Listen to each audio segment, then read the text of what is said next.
नमस्कार साथियों। दिल्ली की सीमा पर बैठे लाखों किसानों को दरकिनार कर प्रधानमंत्री श्री नरेंद्र मोदी जी वीडियो कॉन्फ्रेंस से मध्य प्रदेश में किसानों से वार्तालाप का ढोंग और प्रपंच कर रहे हैं। सच्चाई यह है साथियों कि हिमालय की चोटी से भी ऊंचे अहंकार में डूबी मोदी सरकार के हाथ 24 अन्नदाताओं के खून से सने।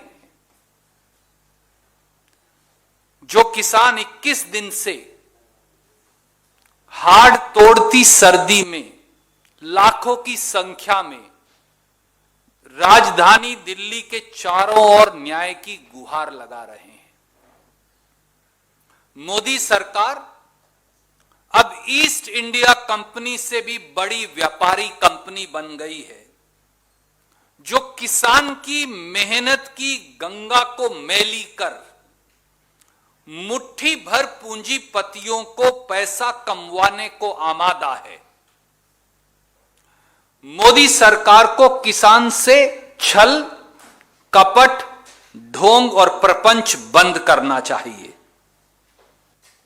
प्रधानमंत्री जी 3 खेती विरोधी काले कानूनों की दीवारों की दरार को सरकारी दुष्प्रचार और झूठे इश्तिहारों से ढकना चाहते हैं। ऐसा नहीं है कि भारतीय जनता पार्टी ने इन काले कानूनों के क्रूर प्रहार से पहली बार देश के किसानों पर वार किया हो। सत्ता संभालते ही एक के बाद एक मोदी सरकार ने पूंजीपतियों पर सारे संसाधन वार कर किसानों पर प्रहार किया है और आज देश को यह जानना आवश्यक है। पहला वार 12 जून 2014 का यह पत्र है, जब मोदी सरकार ने सारे राज्यों को पत्र लिखकर फरमान जारी किया कि अगर किसानों को फसल पर बोनस दोगे तो फूड कॉरपोरेशन ऑफ इंडिया फसल की खरीद उन राज्यों से नहीं करेगी। यह पहला वार था। दूसरा वार दिसंबर 2014 में मोदी सरकार ने किसानों की भूमि के उचित मुआवजा कानून को खत्म करने के लिए अध्यादेश लेकर आई और एक के बाद एक 3 अध्यादेश तब भी लाई, ताकि किसानों की जमीन आसानी से छीनकर औने पौने दामों में बेची जा सके। राहुल गांधी जी, कांग्रेस और विपक्षी दलों के संघर्ष के बाद यह बात रुक पाई। तीसरा वार मोदी जी सत्ता में आए थे ये कहकर कि लागत पर 50% मुनाफा दूंगा किसान को फसल का, पर तीसरा वार किया फरवरी 2015 में, जब नरेंद्र मोदी सरकार ने शपथ पत्र दिया सुप्रीम कोर्ट में और यह कहा कि किसान को लागत पर 50% मुनाफा कभी नहीं दिया जा सकता, क्योंकि उससे बड़े बड़े व्यापारियों के बाजार भाव बिगड़ जाएंगे। मैं एक लाइन उस शपथ पत्र की पढ़कर बताऊंगा। It is reiterated that MSP is recommended by CACP on objective criteria considering variety of relevant factors. Hence, prescribing an increase of at least 50% on cost may distort the market. ये कहा कि बाजार खराब हो जाएगा। चौथा वार 2016 के खरीफ सीजन में बड़े शानो शौकत से प्रधानमंत्री फसल बीमा योजना लेकर आए। उसकी सच्चाई यह है साथियों के 2016 से 2019 तक जितना बीमा प्रीमियम दिया गया उस पर 26,000 करोड़ रुपया इन बीमा कंपनियों ने मुनाफा कमाया। यह किसान बीमा योजना नहीं, यह प्राइवेट बीमा कंपनी मुनाफा योजना बन गई। पांचवां वार आज मोदी जी खेत के कर्ज के लोन वेवर की चर्चा कर रहे थे, पर जून 2017 में संसद में मोदी जी के वित्त मंत्री माननीय अरुण जेटली जी ने कहा कि भारत सरकार किसान का कर्ज माफ नहीं कर सकती, एक फूटी कोड़ी की राहत किसान की कर्ज माफी की नहीं दे सकती। यूपीए कांग्रेस सरकार ने 72,000 करोड़ माफ किया, पर मोदी जी नहीं देंगे। 3,75,000 करोड़ मुट्ठी भर उद्योगपतियों का कर्ज माफ कर दिया जाएगा। विजय माल्या और छोटे मोदी, नीरव मोदी का कर्ज माफ होगा, पर देश के अन्नदाता किसान का नहीं। और छठा वार प्रधानमंत्री जी कहते हैं कि 6,000 रुपया किसान सम्मान निधि का दे रहे हैं, पर यह नहीं बताते कि पिछले 6 सालों में 15,000 रुपया प्रति हेक्टेयर अतिरिक्त टैक्स किसान पर लगा दिया। 25 रुपया लीटर तो अकेले डीजल के दाम में वृद्धि कर दी। डीजल के अलावा कीटनाशक से लेकर, ट्रैक्टर से लेकर, खाद से लेकर पहली बार देश के इतिहास में 5% से 18% तक जीएसटी लगा दिया और इस प्रकार 15,000 रुपया प्रति हेक्टेयर उसकी जेब से निकाल लिया। एक तरफ आप किसानों की पॉकेट मार रहे हैं और दूसरी तरफ ऑटो का भाड़ा देने का स्वांग रच रहे हैं। और साथियों, इन 3 काले कानूनों के परिणाम, दुष्परिणाम तो मध्य प्रदेश की मंडियों से ही आने लगे हैं और उन मध्य प्रदेश की मंडियों के कागज आज हम आपके पास लेकर आए हैं।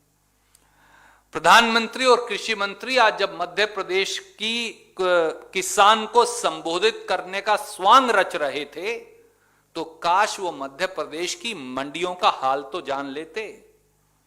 मध्य प्रदेश में 269 सरकारी कृषि उपज खरीद मंडियां हैं। इस कानून के आने के बाद मध्य प्रदेश में 47 मंडियां बंद हो गई। मैं फिर दोहराता हूं, 47 मंडियां पूरी तरह से बंद हो गई, जहां एक पैसे का कारोबार नहीं हो पाया है। और यही नहीं, 143 मंडियां ऐसी हैं मध्य प्रदेश में जहां पर कारोबार होना तो दूर, 50% कारोबार बंद हो गया। ये वो लिस्ट है जो ई-नैम पोर्टल से हम निकाल कर लाए हैं, जो दिखाते हैं कि कारोबार 0 हो गया। इतना ही नहीं, मध्य प्रदेश में 1850 रुपए के समर्थन मूल्य का मक्का 810 रुपए में बिक रहा है मोदी जी, और बिहार में 900 रुपए में। काश अगर आप ये जान लेते। और एक रसीद है हमारे पास जो हम वहां से, ये है वो रसीद मध्य प्रदेश के उसी किसान की जिसे आप संबोधित कर रहे थे, और ये हम लेकर आए हैं झबुआ से। 510 रुपए में मक्का बिका है, 1850 रुपए क्विंटल का। ये आपके काले कानूनों का सबूत है। और साथियों, काले कानून आते ही किसान समर्थन मूल्य से कम बेचने पर मजबूर हो गया। यह हम नहीं कह रहे, एक निजी न्यूज एजेंसी ने हाल में ही 15 राज्यों की 291 मंडियों का सर्वे किया। उसमें पाया गया कि ये 3 काले कानून आने के बाद धान का समर्थन मूल्य यूपी में 47% गिर गया, गुजरात में 83% गिरा, कर्नाटक में 63% गिरा, तेलंगाना में 60% गिरा, और पूरे देश में 70% किसानों को धान का न्यूनतम समर्थन मूल्य नहीं मिला। इससे बड़ी झूठ और क्या होगी मोदी जी। और किसान को आप बात करते हैं दालों की, किसान को लूटने के लिए मोदी सरकार जब उनकी फसल आती है तो विदेशों से आयात करती है। इसके 2 उदाहरण मैं पेश करूंगा। मक्का के किसानों पर मोदी सरकार ने आघात करते हुए, जैसे ही मक्का की फसल इस बार आई तो इंपोर्ट ड्यूटी दलालों के साथ मिलकर 50% से घटाकर मक्का की इंपोर्ट ड्यूटी 15% कर दी। ऐसा क्यों किया आपने? क्योंकि 5 लाख मीट्रिक टन सस्ता मक्का विदेशों से मोदी जी ने मंगवा लिया और हिंदुस्तान के मक्का पैदा करने वाले किसान का रेट 1850 रुपए से गिर के 700 रुपए हो गया। बता दीजिए ये सही है कि नहीं? और यही नहीं, दाल की बात करते थे तो वो भी सुन लीजिए। कांग्रेस ने यह साबित किया था कि साल 2016 में आपने 15 महीने में 37 से 41 रुपए किलो पर दाल मंगवाकर देशवासियों को 150 रुपए बिकवाकर 2.5 लाख करोड़ की लूट करवाई थी। और साल 2020-21 में तो हद हो गई है। साल 2020-21 में अब जब किसान की दालें आएंगी तो मोदी सरकार ने 30 लाख टन, चौंकिए मत, 30 लाख टन विदेशों से दाल मंगवाने का निर्णय कर लिया है। इससे बड़ा आघात किसान के ऊपर होगा क्या? और साथियों, एक सीधा सवाल मोदी जी से है। मोदी जी, प्रधानमंत्री मोदी, मुख्यमंत्री मोदी की बात क्यों नहीं मानते? उससे किसान की सारी समस्या हल हो जाएगी, यही किसान की मांग है। मोदी की बात क्यों नहीं मानते? क्या इसका जवाब देश के किसान को देंगे प्रधानमंत्री जी? ये वो रिपोर्ट है वर्किंग ग्रुप की जो मुख्यमंत्री मोदी ने देश के पूर्व प्रधानमंत्री मनमोहन सिंह जी को सौंपी थी। यह है नरेंद्र मोदी मुख्यमंत्री गुजरात की रिपोर्ट। और इस रिपोर्ट के अंदर श्री नरेंद्र मोदी मुख्यमंत्री गुजरात ने लिखा है कि किसानों को न्यूनतम समर्थन मूल्य की कानूनी गारंटी देनी चाहिए।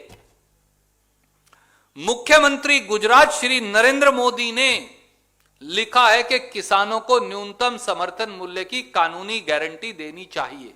और मैं इस रिपोर्ट का वो पैरा आपको पढ़कर बताना चाहूंगा, para B3। In respect of all essential commodities, we should protect farmers' interests by mandating, please note the word, by mandating through statutory provisions that no farmer trader transaction should be below MSP wherever prescribed. मुख्यमंत्री नरेंद्र मोदी ने साफ लिखा, report में दस्तखत करके लिखा कि न्यूनतम समर्थन मूल्य का कानून बनाकर लागू करना चाहिए। आज जब देश के लाखों किसान प्रधानमंत्री मोदी से यही मांग करते हैं तो मोदी की बात क्यों नहीं मानते? और प्रधानमंत्री जी, किसानों को देशद्रोही बता अपमानित करना बंद कीजिए और माफी मांगिए। मनोहर लाल खट्टर जी किसानों को खालिस्तानी बताते हैं। पीयूष गोयल जी उनको नक्सलवादी बताते हैं।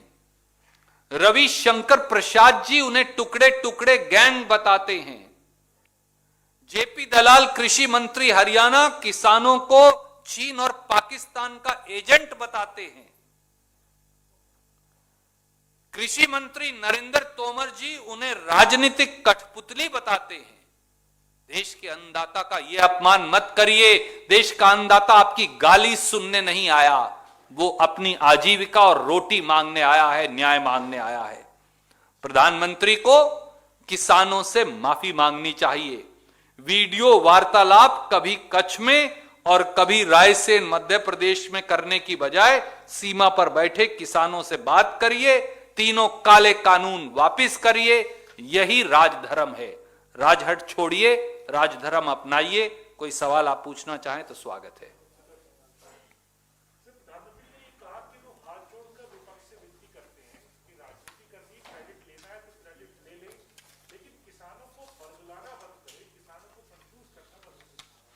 हम हाथ जोड़कर देश के प्रधानमंत्री जी से आग्रह करते हैं कि उनकी सरकार के हाथ 24 किसानों के खून से सने हैं। कितने और किसानों की जान लेगी मोदी सरकार? कितने और किसानों को कुर्बानी देनी पड़ेगी मोदी सरकार की हठधर्मिता के आगे?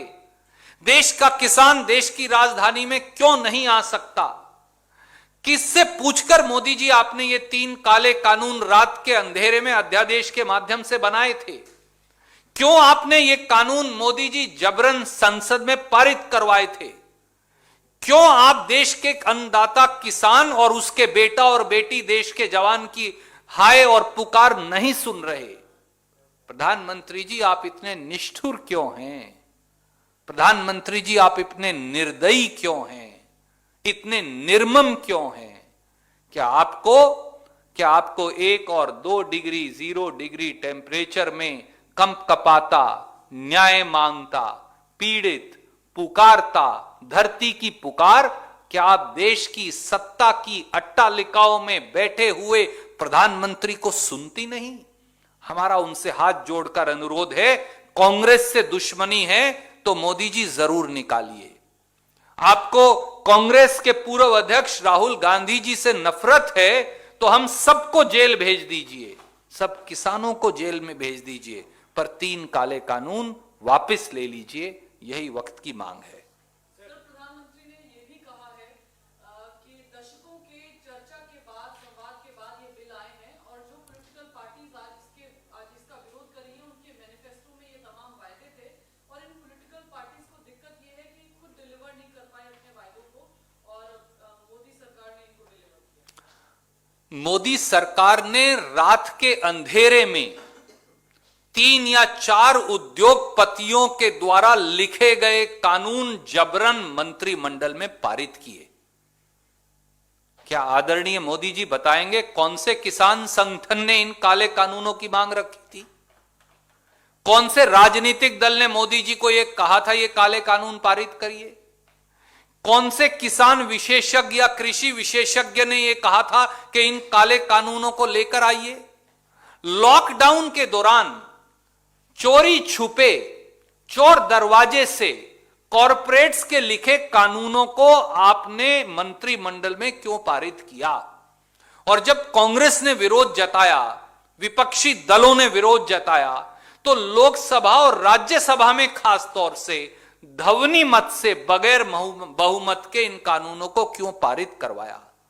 और आज भी बहुमत का हवाला देकर 307 सांसदों का अहंकार जताकर आप किसानों से बातचीत करने से क्यों कतरा रहे हैं?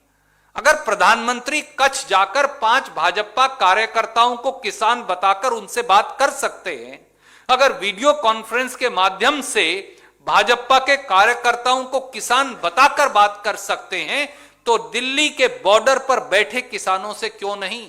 और अगर सीखना है तो राजीव गांधी जी से सीख लीजिए।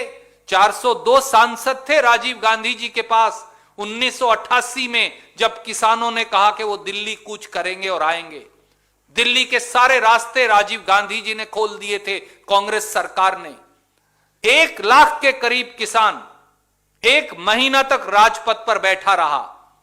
कांग्रेस की सरकार ने एक डंडा नहीं मारा, वाटर कैनन नहीं चलाया, सड़कें नहीं खोदी, मंत्रिमंडल समूह ने बात की और हल निकाला। हमारे पास 402 सांसद थे, आपके पास 307 हैं। कांग्रेस के पास संपूर्ण बहुमत था जब अन्ना हजारे जी का आंदोलन हुआ। हमने हमारे विरोधी होते हुए भी उनको रामलीला ग्राउंड से कांग्रेस का विरोध करने का अख्तियार दिया।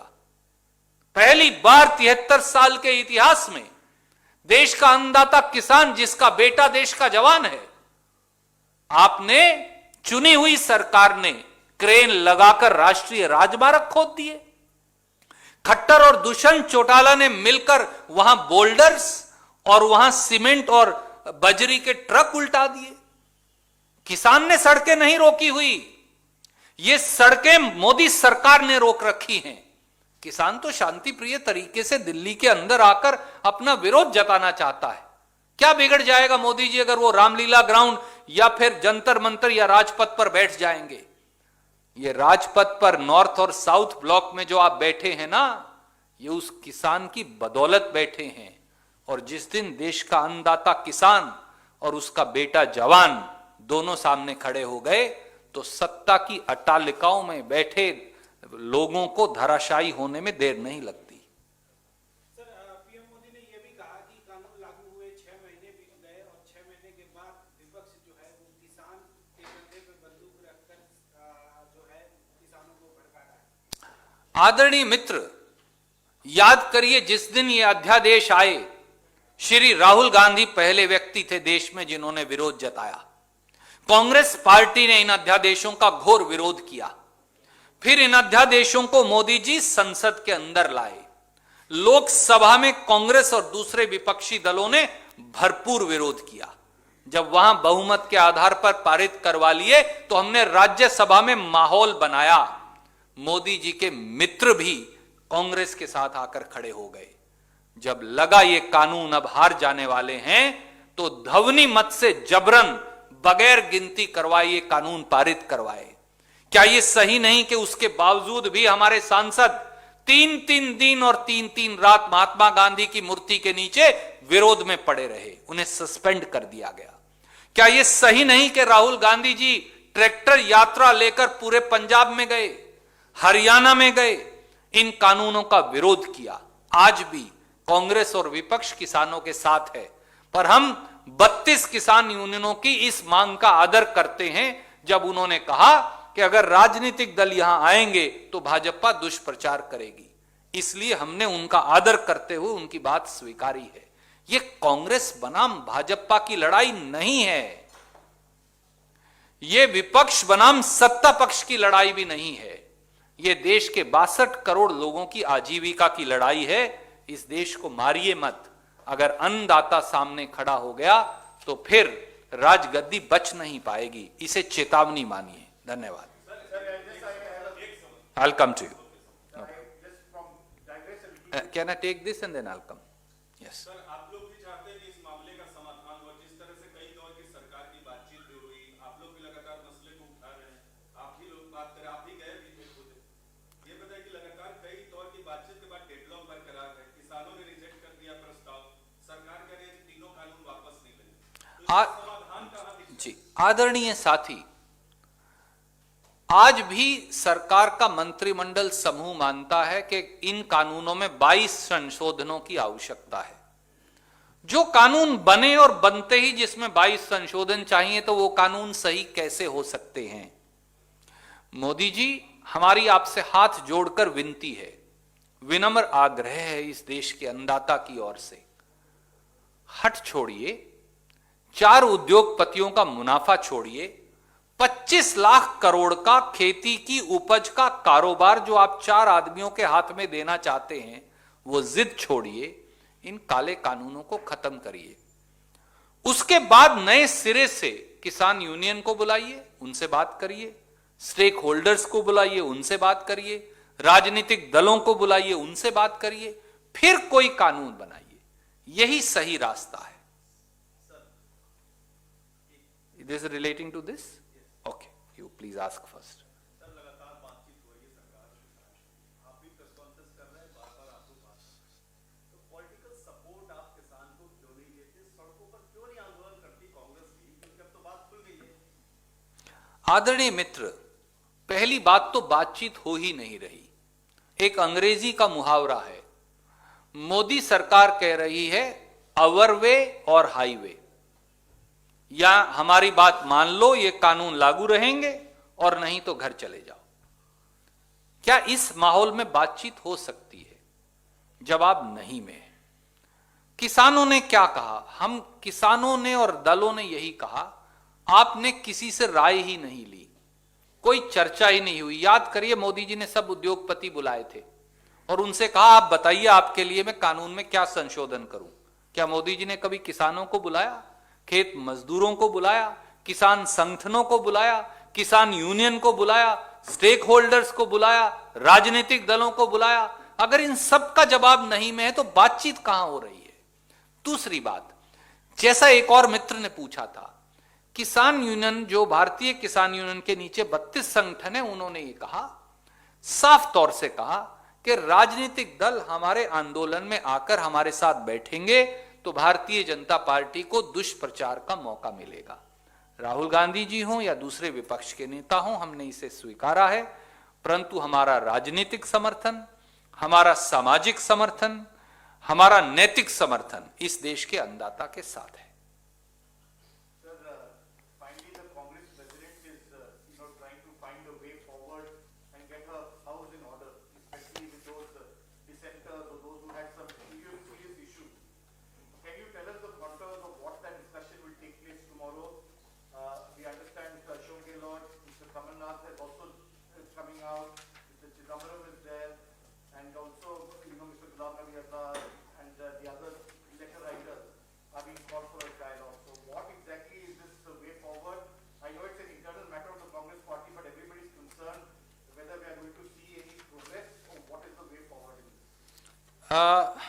first and foremost, I would like to say that on account of COVID protocols, Congress President was unable to physically meet on many issues for considerable amount of time.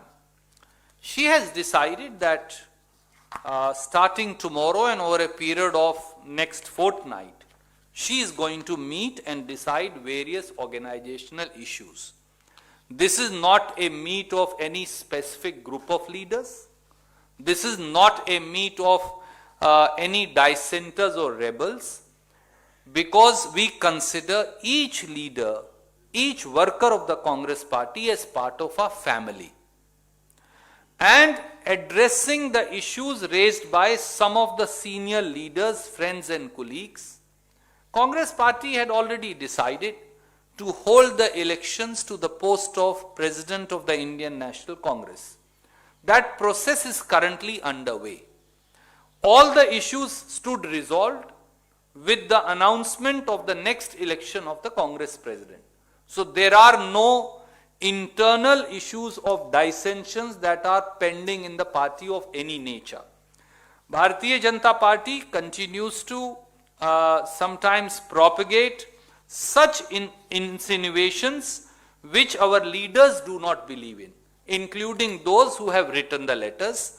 We are one family, we will stay united, we will work together, and we will work to strengthen the Congress Party. At this stage, I have no further comment. Election for the Congress President. So Rahul Gandhi has indicated very many times that he is not there for the post of President.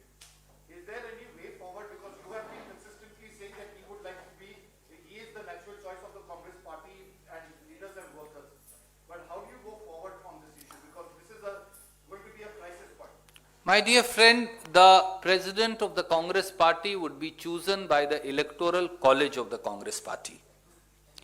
Congress workers and Electoral College of the Congress Party, including its AICC members, will choose a person who is best suited for the post. It is my belief and belief of many overwhelming majority, 99.99% of Congress leaders and workers, that Shri Rahul Gandhi is the right person to lead the Congress Party and to take on the Modi government. He is perhaps amongst that rare brand of leaders who has fearlessly questioned the anti-people policies of the Modi government, endearing himself not only to Congress workers but to ordinary Indians. Yes. The election, madam, I'll just complete and then come. The election of the Congress President will be held as per the Electoral College. We certainly feel, and many people like me feel, that Shri Rahul Gandhi should lead the Congress Party from the front. Final call will be his.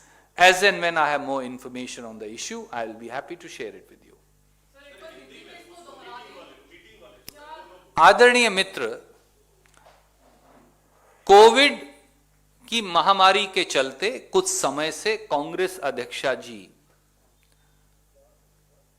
की 1-to-1 meeting काफी नेताओं से या कार्यकर्ताओं से नहीं हो पाई थी।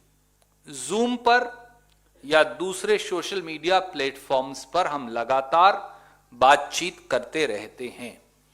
कांग्रेस अध्यक्षा जी ने निर्णय किया है कि वो अगले 10 से 15 दिनों में और आने वाले समय में बहुत सारे मुद्दों पर, संसद का शीतकालीन सत्र क्यों नहीं हो रहा, किसान आंदोलन का क्या होगा, आने वाले चुनाव में कांग्रेस की क्या भूमिका होनी चाहिए, कांग्रेस किस किस पार्टीज के साथ किस प्रकार से अलायंस करेगी, और बहुत सारे और संगठनात्मक मुद्दे हैं, उन पर समय समय पर चर्चा अब होगी, अलग अलग नेताओं और कार्यकर्ताओं से होगी। अगर आपका इशारा यह है कि ये किसी नाराज साथियों से बैठक है, तो मैं केवल ये कहूंगा, कांग्रेस का हर नेता और हर साथी हमारे लिए महत्वपूर्ण है। वो हमारे परिवार का हिस्सा हैं, वो हमारे साथ हैं, और हम सब मिलकर, एक होकर लोगों के लिए, देश के 130 करोड़ लोगों के लिए इकट्ठे होकर लड़ाई लड़ेंगे, बगैर किसी भेदभाव के और बगैर किसी विषमता और विचारों के मतभेद के। यही कांग्रेस परिवार की परंपरा रही है और परिवार की मुखिया को, हर व्यक्ति को अपनी बात कहने का, अगर कोई तकलीफ या पीड़ा है उसे भी कहने का संपूर्ण अधिकार है और वो अधिकार उनको हर समय मिलता भी है और मिलेगा भी। धन्यवाद। सर, राहुल गांधी जी के साथ प्रेसिडेंटशिप को लेकर के भी हिंदी में बता दीजिए, जो आपने बोला अंग्रेजी में।